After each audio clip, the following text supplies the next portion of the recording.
നമസ്കാരം. 2024 ലോക്സഭാ തെരഞ്ഞെടുപ്പിൽ 400 സീറ്റ് എന്ന ലക്ഷ്യവുമായി മുന്നോട്ടു പോകുന്ന BJP ഓരോ സംസ്ഥാനത്തും ചെറുതും വലുതുമായ എല്ലാ പാർട്ടികളെയും കൂട്ടിയോജിപ്പിച്ചുകൊണ്ടാണ് മുന്നോട്ട് പോയിക്കൊണ്ടിരിക്കുന്നത്.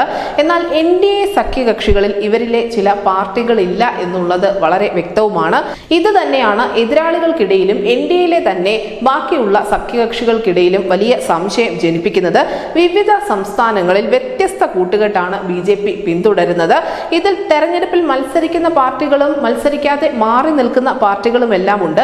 ഈ മത്സരത്തിന് ഇറങ്ങാതെ BJPയെ സഹായിക്കുന്ന പാർട്ടികൾക്ക് എന്ത് പ്രത്യുപകാരമാണ് BJP നൽകാൻ പോകുക എന്ന ചർച്ചകൾ കൂടി ഈ തെരഞ്ഞെടുപ്പ് കാലത്ത് ഉയർന്നു വരുന്നുമുണ്ട്.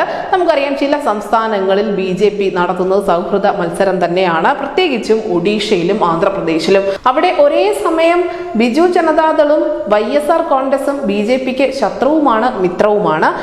കശ്മീരിൽ നമുക്ക് ഈ തെരഞ്ഞെടുപ്പിന് ശേഷം ഒരു വിചിത്ര സഖ്യം തന്നെ പ്രതീക്ഷിക്കേണ്ടതുണ്ട്. അതിന്റെ ഭാഗമായാണ് ഈ നാഷണൽ കോൺഫറൻസിന്റെ പലപ്പോഴും ഉള്ള പരാമർശങ്ങൾ, പ്രത്യേകിച്ച് മോദി സൗഹൃദ പരാമർശങ്ങൾ അടിക്കടി ഉണ്ടായിക്കൊണ്ടിരിക്കുന്നത്.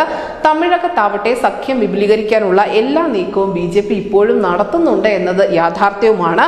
അതിൽ OPSനെ കൂടെ നിർത്തിക്കൊണ്ട് EPSനെ പിണക്കാതെയുള്ള തന്ത്രമാണ് BJP പയറ്റാനൊരുങ്ങുന്നത്.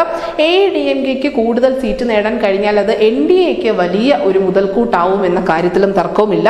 ഇനി ബീഹാറിലേക്ക് എത്തുമ്പോഴാവട്ടെ, അവിടെ മുമ്പ് തള്ളിയ ചിരാഗിനെ ഒപ്പം നിർത്തിക്കൊണ്ട് അമ്മാവനായ പശുപതി പരാസിനെ ഒരു കയ്യകലത്തിൽ നിർത്തിയാണ് BJP തെരഞ്ഞെടുപ്പ് തന്ത്രങ്ങൾ മെനയുന്നത്. പ്രത്യക്ഷത്തിൽ ഉള്ളതും തിരശ്ശീലയ്ക്ക് പിന്നിലുള്ളതുമായ എത്ര പാർട്ടികൾ ഇനി NDAക്ക് പിന്നിൽ അണിനിരക്കുമെന്നുള്ളത് പ്രതിപക്ഷത്തിനും അറിയുകയില്ല. എതിരാളികളിൽ അവ്യക്തത പടർത്തിക്കൊണ്ട് BJP ലക്ഷ്യം കാണുമോ എന്നതാണ് ഇനി നമുക്ക് അറിയാനുള്ളത്. News desk news India Malayalam.